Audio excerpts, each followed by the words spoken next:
दोस्तों, अगर सपने में मरे हुए लोग दिखाई पड़ते हैं तो वह लोग बहुत ही महत्वपूर्ण संकेत देना चाहते हैं।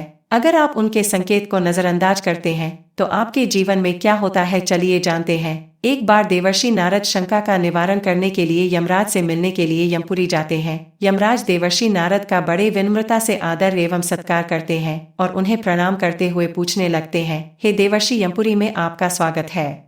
आज आपके चरण यमपुरी में पड़ने से यमपुरी की शोभा अत्यंत बढ़ गई और मैं आपके दर्शन पाकर धन यह हो गया। इस प्रकार से यमराज के द्वारा स्वागत किए जाने पर देवर्षि नारद अति प्रसन्न होते हैं और यमराज को भी प्रणाम करते हैं और कहते हैं, हे मृत्यु के देवता यमराज, आपको भी मेरा प्रणाम है।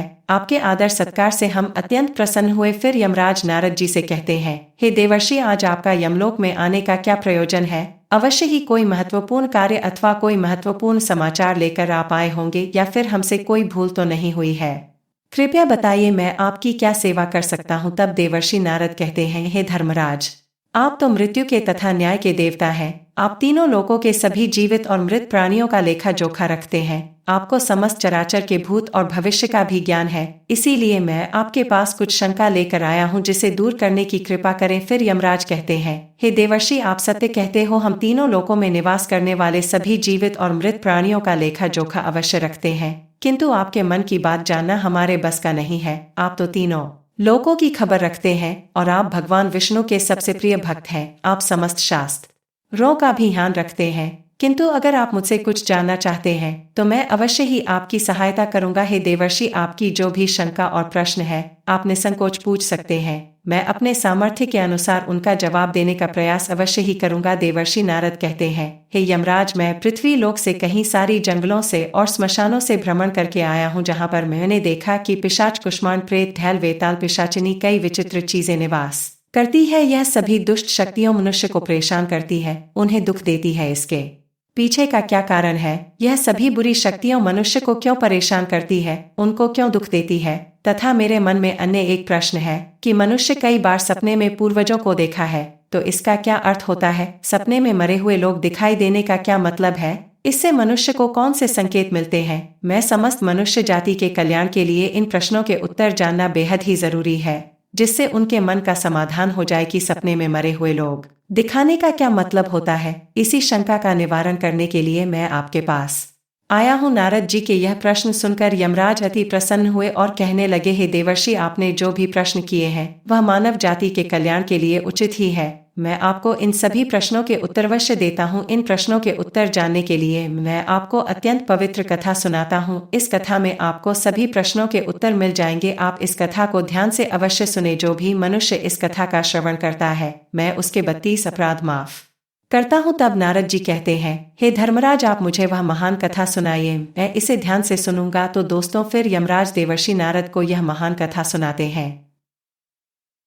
एक समय की बात है, मध्य देश में एक अत्यंत भव्य नगर था, जहां पर कई सारे धनवान लोग रहते थे। जहां पर एक धनवान सेठ अपने परिवार के साथ निवास करता था। उस सेठ को 5 भाई थे, जिनका सभी का विवाह हो चुका था और सभी भाई एक दूसरे के साथ बड़े ही प्रेम के साथ रहते थे। वह सभी भाई बहुत ही मेहनती थे, दिन रात अपने खेत में मेहनत करते थे और मिलजुल कर व्यापार करते थे और हमेशा एक दूसरे की मदद करते रहते थे। पूरे नगर में उनके जैसा धनवान कोई भी नहीं था। सेठ की जितनी भी संपत्ति थी वह उसे उनके पूर्वजों से ही प्राप्त हुई थी। सेठ के पूर्वज महादानी और दयावान थे। वे सभी दान धर्म तथा अनेक प्रकार के यज्ञ हवन आदि धार्मिक कार्य किया करते थे, किंतु सेठ कंजूस स्वभाव का था। दान धर्म यज्ञ इन प्राचीन सभ्यताओं को नहीं मानता था। उसे खुद को जो सही लगता है वही करता था। सेठ में पूर्वजों ने दिए हुए संपत्ति में मेहनत करके बहुत धन इकट्ठा किया था, किंतु उसने कभी भी अपने धन का सदुपयोग नहीं किया। कभी भी अपने धन से किसी को फूटी कौड़ी भी दान में नहीं दी और न ही उसने कभी दूसरों को भोजन कराया। लेकिन सेठ के पूर्वज तो मंदिरों में भंडारा दिया करते थे, गरीबों को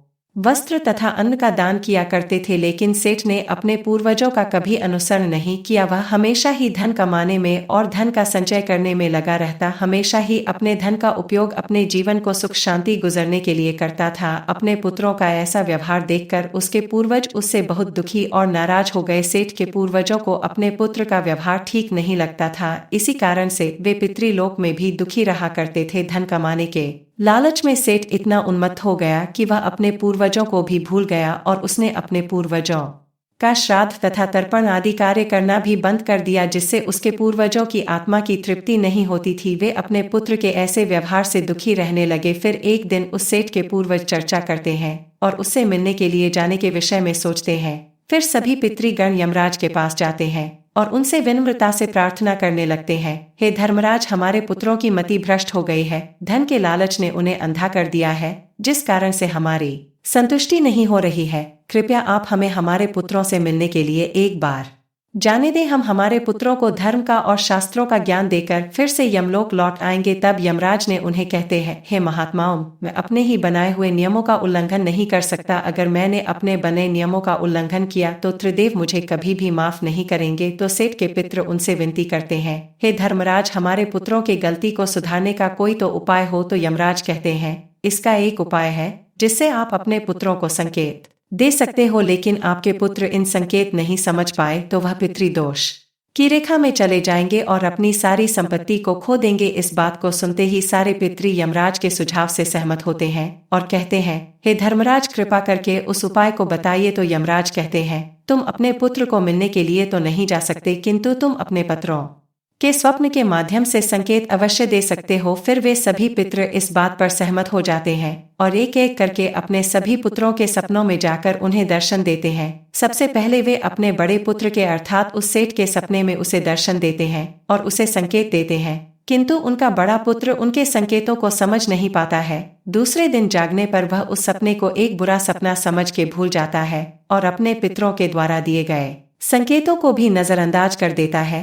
फिर सभी पितृगण अन्य पुत्रों के सपनों में जाकर भी उन्हें दर्शन देने लगते हैं तथा उन्हें अनेक प्रकार के संकेत भी देते हैं, लेकिन उनके बाकी पुत्र भी उन संकेतों को दुर्लक्ष्य कर देते हैं।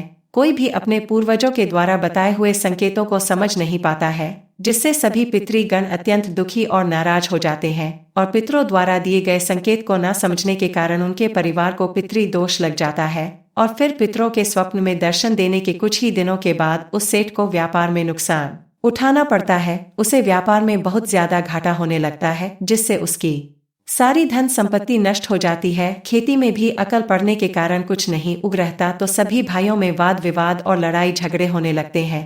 पूर्वजों द्वारा जमा की हुई सारी जमीन जायदाद को वे बेच डालते हैं और पूरी तरह से बर्बाद हो जाते हैं। सभी भाई एक दूसरे से अलग हो जाते हैं और अपना अपना पेट पालने में लग जाते हैं। उधर स्वर्ग लोक में पितरों को अपने पुत्रों की ऐसी दुर्गति देखकर बहुत पीड़ा होने लगती है।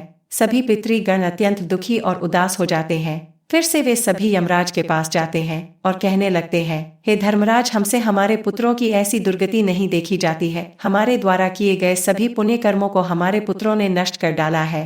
कृपया आप कुछ ऐसा उपाय करें जिससे हमारे पुत्रों को उनकी भूल का पता चल जाए। फिर यमराज उन पितरों से कहते हैं, हे महात्माओं, तुम्हारी इस व्यथा को मैं समझता हूँ, किंतु मैंने आपको आगाह किया था कि संकेत को आपके पुत्र नहीं समझ पाएंगे तो वह अपनी संपत्ति को खो देंगे। तो पितृगण यमराज से कहते हैं, हे धर्मराज, हमारे जो पुण्य है उसको देखते हुए फिर से एक बार हमारी सहायता कीजिए। तो यमराज कहते हैं, आपके पुण्य को देखकर मैं अवश्य ही आपकी सहायता करूंगा। फिर दोस्तों, यमराज एक साधु का रूप धारण करके पृथ्वी पर आते हैं और उन पितरों के पुत्रों को मिलने के लिए जाते हैं। सबसे पहले वे उस सेठ के घर पर जाते हैं तो वह सेठ अत्यंत बीमार पड़ा हुआ होता है। सेठ की पत्नी साधु का स्वागत करती है और दान करने लगती है। तो वह साधु कहता है, हे पुत्री, तुम्हारे घर में पितृदोष है, उसी कारण से तुम्हारे पति की यह दशा हुई है। तुम्हारे पति के कर्मों के कारण उसके पूर्वज रुष्ट हुए हैं। साधु की बात सुनकर सेठ पूछने लगता है, हे महात्मा, मैंने ऐसा कौन सा पाप किया है जो मेरा सब कुछ बर्बाद हो गया? मेरे भाई भी मुझे छोड़कर चले गए और मैं बीमार पड़ गया। तब वह साधु कहता है, हे पुत्र, तुमने अपने पूर्वजों को नाराज किया है। तुम्हारे पूर्वजों ने जो संपत्ति और पुण्य अर्जित किया था उसे तुमने और तुम्हारे भाइयों ने नष्ट कर दिया। इसी कारण से तुम्हारी यह दुर्गति हुई है। तुम्हारे पूर्वजों ने सपने में आकर तुम्हें कई महत्वपूर्ण संकेत दिए थे, किंतु तुमने उन संकेतों को दुर्लक्ष्य कर दिया और अपने पूर्वजों को अपमानित किया है। यही कारण है कि तुम्हारा सारा वैभव नष्ट हो चुका है।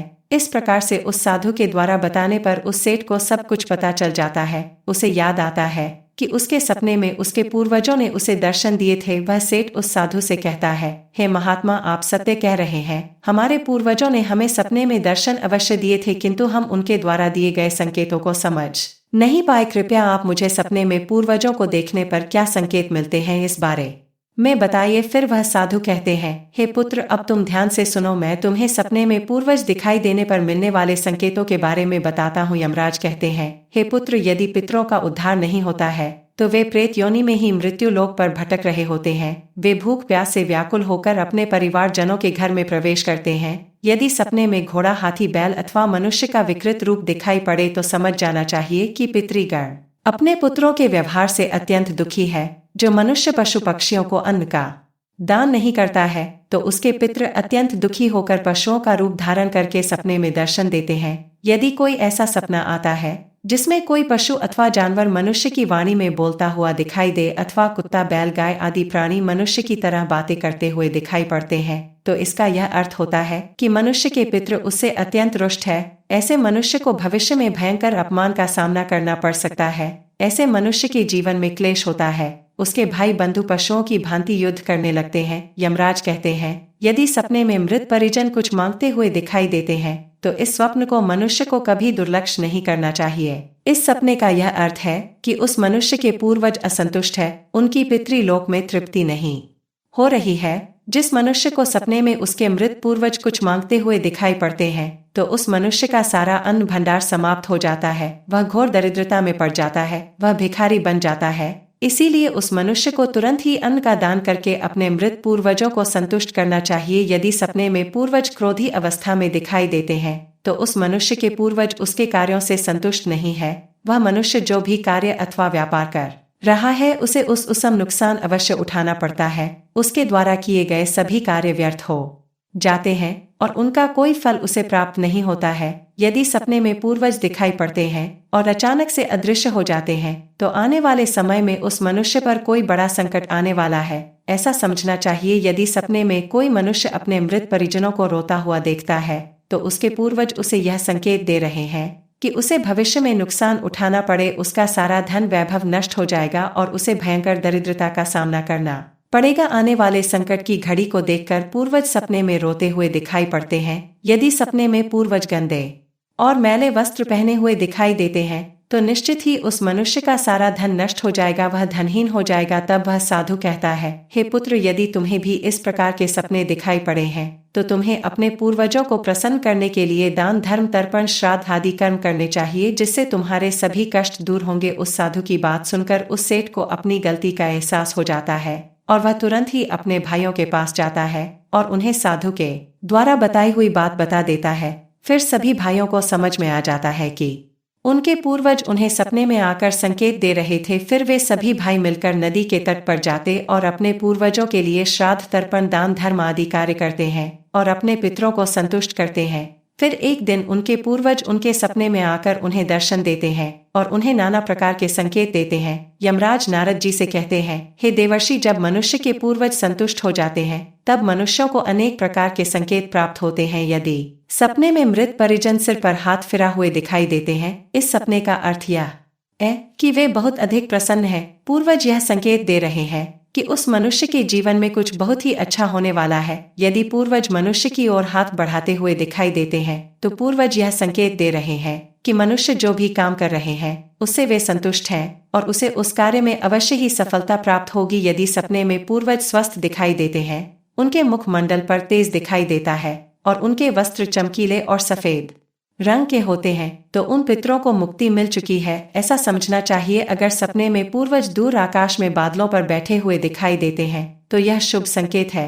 मनुष्य के पूर्वज अत्यंत प्रसन्न है और उसे आशीर्वाद दे रहे हैं। इस प्रकार से उन सभी भाइयों को पूर्वजों के द्वारा शुभ संकेत प्राप्त होते हैं और उनका खोया हुआ सारा धन और संपत्ति उन्हें वापस मिल जाता है और सभी भाई मिलजुल कर एक साथ रहने लगते हैं और सुखपूर्वक 100 वर्षों तक जीवन व्यतीत करके दिव्य विमानों में बैठकर पितृलोक चले जाते हैं। तो दोस्तों, इस प्रकार से यमराज ने देवर्षि नारद को पितरों के द्वारा मिलने वाले संकेत बताए हैं। आपको यह कथा कैसी लगी कमेंट करके जरूर बताएं। जानकारी अच्छी लगी तो वीडियो को लाइक करें और कमेंट में जय श्री कृष्ण जरूर लिखें। साथ ही चैनल को सब्सक्राइब करें। आप सभी का धन्यवाद।